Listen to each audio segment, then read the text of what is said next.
morning everybody. Students, we are going to learn substances in the surroundings, their status and properties. आपण status आणि properties पाहत आहोत. Last period we learned status of matter. Totally 3 status of matters: solid, liquid and gaseous. Okay. आपण पदार्थाच्या 3 अवस्था पाहिलेले आहेत आणि त्याचे चेंजेस सुद्धा पाहिलेले आहेत. पदार्थांच्या अवस्थेमध्ये जे फिजिकल चेंजेस होतात ते आपण छोट्याशा एक्सपेरिमेंट सहित अभ्यासलेले आहेत. On gaining heat the substances changes from solid to liquid and liquid to gaseous. Other opposite विरुद्ध जर आपण क्रिया केलं, जर आपण विरुद्ध केलं, हे विरुद्ध म्हणजे काय? On cooling the substances changes from gaseous to liquid and liquid to solid. आपण कूलिंग केल्यानंतर परत हीच क्रिया कशी होते? गॅसियस म्हणजे वाफेचे पुन्हा वॉटर होते, पाणी होते, liquid and liquid to solid. आज आपण पाहणार आहोत the temperature and thermometer. Temperature म्हणजे काय? टेम्परेचर तुम्ही पाहिलेले आहात, टेम्परेचर तुम्ही दररोज ऐकता. थर्मोमीटर तुम्ही पाहिलेले आहात, सेल्सिअस थर्मोमीटर. ठीक आहे, ते आपण आता पाहणार आहोत. त्याच्यानंतर what is mean by boiling point, what is mean by condensation म्हणजे काय? बॉइलिंग पॉइंट ऑफ वॉटर, पाण्याचं बॉइलिंग पॉइंट, पाण्याचं फ्रीजिंग पॉइंट हे आपण पाहणार आहोत. ठीक आहे. पहा मुलांनो, तुम्ही दुकानात जाता आणि दुकानात गेल्यानंतर म्हणता give me 4 litre cloth for my dress, असं म्हणता. नाही म्हणत 4 लिटर. बट ठीक आहे, मिल्क मॅनला तुम्ही कसं म्हणता? गिव्ह मी 1.5 मीटर मिल्क, मला 1.5 मीटर दूध द्या, मला 4 लिटर कापड द्या. हसला? असं नाही म्हणत आपण, हो की नाही? तर पहा, आपण एक विशिष्ट, एक ठराविक युनिट्स यूज करतो. We use definite units for mass, for area, for volume. ठीक आहे, आपण काही गोष्टींसाठी ठराविक युनिट्स यूज करतो. युनिट्स म्हणजे एकक, हेच kilogram for mass, kilogram, metric ton, ton, milligram for माससाठी आपण हे यूज करतो. Litre, millilitre use for volume, आकारमानासाठी, लिक्विड आकारमानासाठी आपण हे यूज करतो. बरोबर आहे. त्यानंतर डिस्टन्ससाठी आपण काय, कोणतं युनिट यूज करतो? किलोमीटर. ठीक आहे. त्यानंतर सेंटीमीटर. छोटस जर तुम्ही डायग्राम काढत असता की नाही, रेक्टँगल, ट्रायंगल, लाईन्स तुम्ही ड्रॉ करत असता, त्यावेळेला तुम्ही कोणतं युनिट यूज करता? सेंटीमीटर किंवा इंच सुद्धा तुम्ही यूज करता. तर आपण काय करतो असतो? पर्टिक्युलर युनिट यूज करत असतो ठराविक थिंगसाठी, ठराविक गोष्टींसाठी.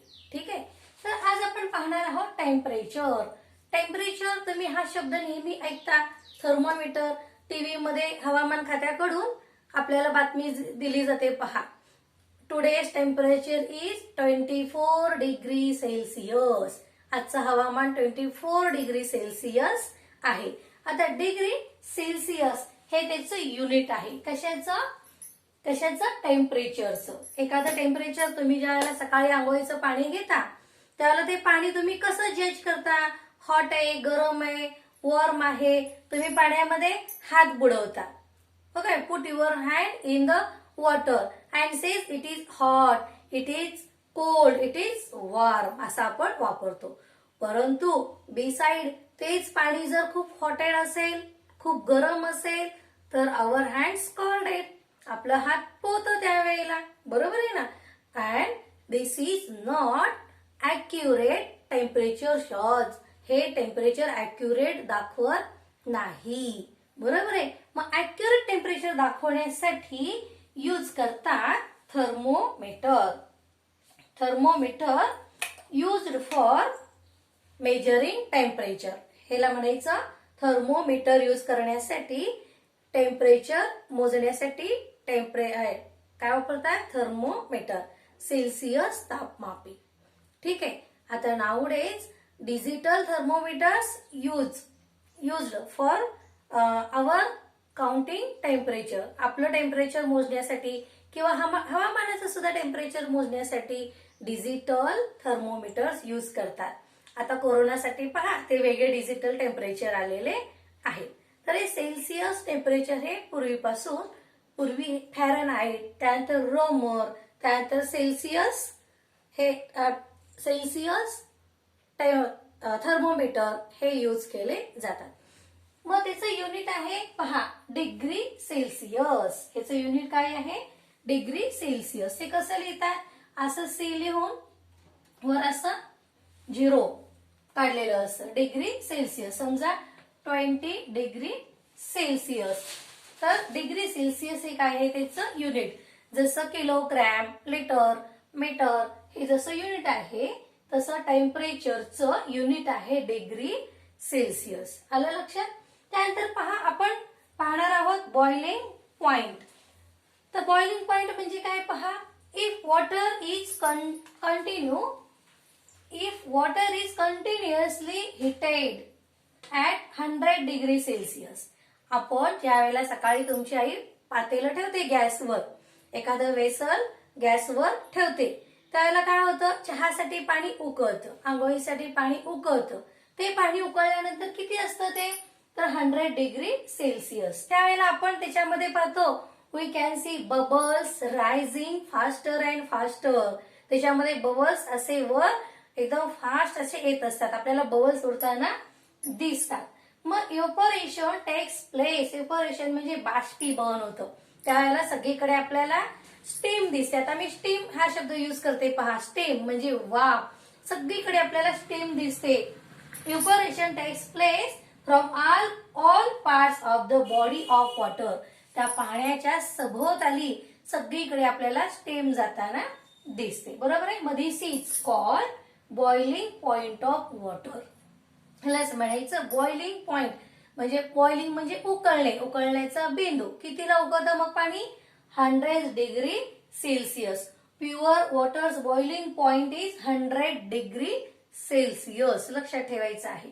तर शुद्ध पाण्याचा उत्कलनांक आहे 100 डिग्री सेल्सिअस. आलं लक्षात? पहा. त्यानंतर आहे कंडन्सेशन. कंडन्सेशन म्हणजे संगणन. आता पाणी पूर्ण उकळलेलं आहे, पाण्याचे गॅसियस आपल्याला दिसत आहेत, तिचे वेपर्स दिसत आहेत. मग आपण त्याच्यावर ताटली ठेवली होती लास्ट व्हिडिओमध्ये, आठवतं तुम्हाला? मग ताटली ठेवल्यानंतर आपल्याला त्या ताटलीवर थोड्या वेळाने वी कॅन सॉ देअर ड्रॉपलेट्स ऑफ वॉटर. आपण तिथं ड्रॉपलेट्स वॉटर पाहिलेले आहे, पाण्याचे थेंब पाहिलेले आहेत. काय होतं पहा. मग कशामुळे होतं हे? ती जी प्रोसेस आहे त्यालाच म्हणायचं कंडन्सेशन. पहा. When water vapour cools. ज्या वेळेला वॉटर वेपर कूल्स होतात, थंड होतात, it is converted into water again. पुन्हा त्या वेपरचं कन्वर्ट होतं, पाण्यामध्ये कन्वर्ट होतं. दिस प्रोसेस इज कॉल्ड कंडन्सेशन. या प्रोसेसलाच म्हणायचं कंडन्सेशन. संघनन. पुन्हा या वाफेचे पाण्यामध्ये कन्वर्ट होणे, रूपांतर होणे. इंग्रजीमध्ये कसं पहा. Wien water vapour cools. ज्या वेळेला वॉटर वेपर कूल्स होतात, सारे स्टीम जे असते ती कूल्स होते, it is converted into water again. पुन्हा ते पाण्यामध्ये त्याचं रूपांतर होतं. दिस प्रोसेस इज कॉल्ड कंडन्सेशन. आलं लक्षात? मग त्यानंतर एवढं पाहिल्यानंतर पहा. मग ते पाणी जे असतं त्याची जी स्टीम असते, ती स्टीम कोणत्या टेम्परेचरला कन्वर्ट होते? 100 डिग्री सेल्सिअसला. कितीला? ज्यावेळेला 100 डिग्री सेल्सिअसला वॉटर बॉइलिंग व्हायला लागतं आणि पूर्ण पाणी होईपर्यंत ह्याचं टेम्परेचर आपल्याला 100 डिग्री सेल्सिअसच दाखवतं. आलं लक्षात? मग the boiling point of water and the condensation point of water is the same 100 degree Celsius. ठीक आहे. पहिल्यामध्ये हे जे थर्मोमीटर आहे, हा थर्मोमीटर जर तुम्ही ऑब्झर्वेशन केलं तर तुमच्या असं लक्षात येईल तर या ठिकाणी हे जे 100 पार्ट्स मध्ये 100 पार्ट्स केलेले आहेत. Divide it's into 100 parts. पहा 0 to 100. त्यानंतर हे जी ग्लास ट्यूब आहे, ह्या ग्लास ट्यूब मध्ये या ठिकाणी हे जे तुम्हाला रेड कलरचं दिसतं, ह्याला इथं भरलेलं असतं मर्क्युरी और अल्कोहोल. मर्क्युरी किंवा अल्कोहोल या ठिकाणी फिल केलेलं असतं. ठीक आहे. मग त्यानंतर हे जे मर्क्युरी आहे, ही मर्क्युरी ह्या काचेला चिकटत नाही. ज्यावेळेला ही मर्क्युरी वर अशी स्प्रेड होते आणि ती जिथे थांबते ते आपल्याला टेम्परेचर आपल्याला नोट करता येते. मग अशा पद्धतीने मर्क्युरीच्या सहाय्याने आपण टेम्परेचर नोट करू शकतो. आता जर आपण असं धरलं तर आपल्या असं लक्षात येईल की पहा या ठिकाणी टेम्परेचर, हवेचं टेम्परेचर आपल्याला दाखवतंय साधारण 20 डिग्री सेल्सिअस. पहा या ठिकाणी दाखवतं का तुम्हाला? पहा 28 डिग्री सेल्सिअस साधारण आपल्याला या ठिकाणी टेम्परेचर दाखवत आहे. त्यानंतर आपण पाहूया फ्रीजिंग पॉइंट. छोटासा एक्सपेरिमेंटने आपण हे फ्रीजिंग पॉइंट पाहूयात. Look students, this thermometer shows temperature 0 degree Celsius. हे आपल्याला 0 डिग्री सेल्सिअस टेम्परेचर दाखवते. आपण या बीकरमध्ये आईस घेतलेला आहे आणि ही आईस कंप्लीट मेल्ट होईपर्यंत हे आपल्याला मर्क्युरी 0 वरच दिसणार आहे. म्हणजे 0 झाल्यानंतर ज्या वेळेला ह्याचं मेल्टिंग व्हायला सुरुवात होईल त्यावेळेला हे 0चं तापमान वर सरकणार आहे. म्हणजेच काय तर freezing point of water is 0 degree Celsius. म्हणजे आईस जे टेम्परेचर आहे ते 0 डिग्री सेल्सिअसला वॉटरचं आईस फॉर्म मध्ये कन्व्हर्टेड होतं. आलं लक्षात? The water kept in a fridge or on ice becomes cooler and cooler. आपण जर हे पाणी फ्रीज मध्ये ठेवलं, थंड केलं तर ते थंड होत जातं. परंतु एका ठराविक टेम्परेचरला मात्र काय होतं पहा, एक सर्टन टेम्परेचरला water does not get any cooler but starts freezing and forms ice. त्याचं आईस व्हायला सुरुवात होते आणि हे मेल्ट कितीला होतं? हे जोपर्यंत आईस आहे तोपर्यंत हे 0 डिग्री असणार आहे. ज्यावेळेला हे मेल्ट होईल त्यावेळेला ते आपल्याला दाखवणार आहे 0च्या पुढे. ठीक आहे. म्हणजेच याचं कंडेन्सेशन पॉइंट आणि boiling point of water is 1. It means 1 means एकच आहे, सेम आहे 100 डिग्री सेल्सिअस. ठीक आहे. आता आपण वॉर्म वॉटर आणि हॉट वॉटरचं टेम्परेचर पाहणार. Look students, we put thermometer in hot water and you can see mercury is increase. हे वर चढत आहे, हे याचा पारा वर चढत आहे and this mercury shows 60 degree Celsius. Okay. म्हणजे हॉट वॉटरचं किती आहे या ठिकाणी 60 degree Celsius. Then we put it in the warm water. आता आपण हे वॉर्म वॉटर मध्ये ठेवूयात. पहा हे मर्क्युरी पुन्हा खाली चाललेलं आहे. आपण वॉर्म वॉटर मध्ये ठेवल्यामुळे आपल्याला हे टेम्परेचर आता किती दाखवणार आहे? येस 30 डिग्री 25 ला आलं. 20 डिग्री सेल्सिअस 20च्या सुद्धा 20 डिग्री सेल्सिअस इथं हे थांबलेलं आहे. त्यानंतर आता सगळं जे आईस जे मेल्टिंग झालेलं आहे त्याचं आपण टेम्परेचर पाहूयात किती आहे. आईस मध्ये ठेवूयात आपण. सगळं आईस मेल्ट झालेलं आहे. आपण त्याचं टेम्परेचर पाहणार आहोत. पहा या ठिकाणी आणखीन मर्क्युरी खाली उतरत आहे. 10 डिग्री 5 डिग्री सेल्सिअसला हे आपल्याला मेल्ट झाल्यानंतर आपल्याला हे दाखवत आहे. 0 वरून हे पुन्हा 5 डिग्रीला आलेलं आहे. ठीक आहे. Look students, this red color shows to mercury is filled in glass. Okay, glass tube. मग हे जे बल्ब तुम्हाला दिसतंय रेड कलरचं बल्ब, हा जो फुगा दिसतोय इट इज व्हेरी थिन. हे याची काच जी आहे व्हेरी थिन ग्लासेस ही खूप पातळ असते.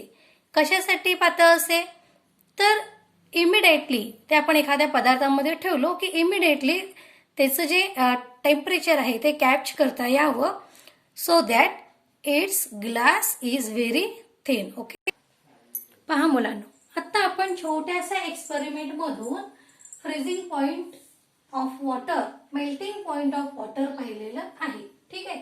Freezing point, conversion of liquid state into solid. Liquid स्टेटचं सॉलिड मध्ये रूपांतर होतं. त्यानंतर पहा, मग solid state is called freezing, त्याला म्हणायचं फ्रीजिंग. त्यानंतर पहा मेल्टिंग. मेल्टिंग म्हणजे when the substance changes its solid state into liquid state. ज्यावेळेला आपण बर्फ ठेवलेलं होतं ते पूर्ण मेल्ट होईपर्यंत 0 डिग्री आपल्याला सेल्सिअस दाखवलेलं आहे. म्हणजेच फ्रीजिंग पॉइंट आणि melting point of water is same, 0 degree Celsius. त्यानंतर पहा, प्रत्येक सबस्टन्स जे असतं त्याचं फ्रीजिंग पॉइंट आणि बॉइलिंग पॉइंट हे एकच असतं. हे फ्रीजिंग पॉइंट आणि बॉइलिंग पॉइंट जे आहे, पहा कॅन्डल, आपण जर कॅन्डल घेतलं तर त्याचं फ्रीजिंग पॉइंट किती आहे, 60 डिग्री सेल्सिअस. मग त्याचं मेल्टिंग पॉइंट सुद्धा 60 डिग्री सेल्सिअसच असणार आहे. ठीक आहे. त्यानंतर पहा, कॅन्डलचं बॉइलिंग पॉइंट ते कितीला बॉइल होणार आहे, 350 डिग्री सेल्सिअस. प्लास्टिक या ठिकाणी असं सिम्बॉल केलेलं आहे, म्हणजे 250 डिग्री सेल्सिअस पेक्षा जास्त त्याला टेम्परेचर हे लागतं. ठीक आहे. त्यापेक्षा जास्त बॉइलिंग होण्यासाठी किती लागतं, तर 954 डिग्री सेल्सिअस. सेल्सिअसला ते बॉइलिंग व्हायला लागतं प्लास्टिक. त्यानंतर आयर म्हणजे लोखंड. पहा, याचं बॉइलिंग पॉइंट किती आहे, पहा 2862 डिग्री सेल्सिअस. मग हे जे आहेत हे मेटल्स आहेत. ह्या मेटल्सचं बॉइलिंग पॉइंट ह्यांना जास्त टेम्परेचर लागतं बॉइलिंग व्हायला, यांचं उत्कलन होण्यासाठी. मग याच्यामध्ये कॉपर असेल, त्यानंतर आयर्न असेल, सिल्वर असेल, हे सर्व 1000च्या पुढे यांचं टेम्परेचर हे लागत असतं. मग मला सांगा, आपण जी आता थर्मोमीटर पाहिलेली आहे त्याच्यावर किती पॉइंट्स आहेत, 100 डिग्री सेल्सिअस पर्यंतच आहेत. मग आपलं सेल्सिअस तापमापी म्हणजेच हे थर्मोमीटर चालेल का आपल्याला, सेल्सिअस थर्मोमीटर नाही चालणार. मग यांचं तापमान बटीमध्ये मोजण्यासाठी आता आयर्नचं फ्रीजिंग पॉइंट 1535 डिग्री सेल्सिअस. मग हे जे मोजण्यासाठी कोणती थर्मोमीटर लागते, तर पायरोमीटर. तरी पायरोमीटर जी आहे ती 2 धातूंच्या जोडणीतून बनलेली असते. आयर्न अँड कॉपर यांच्या जॉईंट मधून ही पायरोमीटर ही बनलेली असते. ठीक आहे. त्यानंतर हे जे आहे आपण आता पाहिलं एअर, हे एअरचं टेम्परेचर कधीच आहे, पहा हे 15 डिग्री सेल्सिअस पेक्षा कमी, हे कमीच चेंज सिम्बॉल आहे. मग हे असणार आहे विंटर मध्ये, ऍट नाईटला. ठीक आहे. एअरचं तापमान म्हणजे जेव्हा हिवाळा असतो तेव्हा रात्री तापमान त्याचं असतं 15 डिग्री सेल्सिअस पेक्षा कमी. त्यानंतर 35 डिग्री पेक्षा हे जास्त कधी असतं हे एअर टेम्परेचर, तर इन समर, तर उन्हाळ्यामध्ये आफ्टरनूनला हे 35 पेक्षा जास्त असं आपण म्हणतो ना, आज 42 डिग्री सेल्सिअस आहे, आज 44 आहे, बापरे, 35 पेक्षा जास्त इन द समरला असं. आता आपण जे फ्रीज वापरतो त्या फ्रीज मध्ये आपल्या भाज्या, दूध, फळे हे सर्व व्यवस्थित टिकून राहतात. मग त्यासाठी त्या फ्रीजचं तापमान किती असतं, पहा 5 डिग्री सेल्सिअस पेक्षा कमी, लेस असं, हे लेसचं सिम्बॉल आहे. मग 5 डिग्री सेल्सिअस पेक्षा कमी तापमान असल्यामुळे त्या पदार्थांमध्ये हवेतील जंतूंचा शिरकाव, 5 डिग्री सेल्सिअस पेक्षा खाली तापमान असेल तर हवेतील जंतू हे मरतात, ते टिकून राहत नाही. मग या बेसवर त्या फ्रीजचं तापमान हे 5 डिग्री सेल्सिअस पेक्षा कमी सेट केलेलं असतं. ठीक आहे. आणि म्हणून तिथं दूध, भाज्या वगैरे खराब होत नाही. आता फ्रीजर वेगळं, फ्रीजर म्हणजे जिथं तुम्ही आईस करायला ठेवता. ठीक आहे. मग हे फ्रीजरचं जे टेम्परेचर असतं ते किती असतं, पहा -18 डिग्री सेल्सिअस, -80 डिग्री सेल्सिअस पेक्षा कमी त्याचं टेम्परेचर असतं. मग अशा पद्धतीने आपलं बॉडी टेम्परेचर किती असतं? Approx 37 degree Celsius. आता आपण पाहणार आहोत what is meant by sublimation. Sublimation म्हणजे काय पहा. तर या ठिकाणी पहा, the change of a solid substances directly into a gas or vapour without first changing into a liquid is called sublimation. पहा, थोडक्यात छोटं मी तुम्हाला अर्थ सांगते, मिनिंग करून घ्यायचे. The change of a solid substance म्हणजे स्थायू पदार्थाचं चेंज होतं. कसं? डायरेक्ट थेट into a gas, direct gaseous state मध्ये रूपांतर होतं. तर पहा, और वेपर किंवा वाफेमध्ये without first changing into a liquid, त्याचं द्रवात रूपांतर न होता सॉलिड सबस्टन्सचं लिक्विड मध्ये रूपांतर न होता ते डायरेक्टली गॅसियस स्टेट मध्ये कन्वर्ट होतं. या अशा पदार्थांना ही जी प्रोसेस आहे या प्रोसेसला म्हणायचं सब्लिमेशन. आपल्या घरामध्येच आपण पाहतो एक्झाम्पल, कोणतं कॅम्फर आपण जर कापूर एखाद्या पुडीमध्ये ठेवलं, थोड्या दिवसांनी आपल्याला ते छोटे झालेले दिसतात किंवा पुडी रिकामी झालेली दिसते. कशामुळे? तर कॅम्फर हे काय आहे?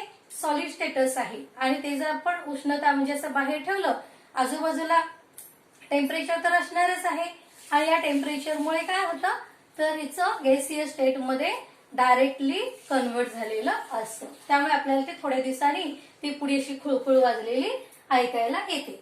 त्यानंतर नॅफ्थॅलिन बॉल्स. आता नॅफ्थॅलिन बॉल्स, डांबर गोळ्या आपण असंच टाकतो, सॉलिड मध्ये असतात, त्या थोड्या दिवसांनी आपल्याला ते छोटे छोटे झालेले दिसतात. मग ही प्रोसेस कोणती आहे? सब्लिमेशन. त्यानंतर आयोडीन क्रिस्टल्स, हे सुद्धा ह्यांना जर आपण हीट दिलं तर ह्यांचं लिक्विड स्टेट मध्ये चेंजेस न होता हे डायरेक्ट कशामध्ये चेंजेस होतात? गॅसियस मध्ये चेंजेस होतात. ह्यांना म्हणायचं सब्लिमेशन.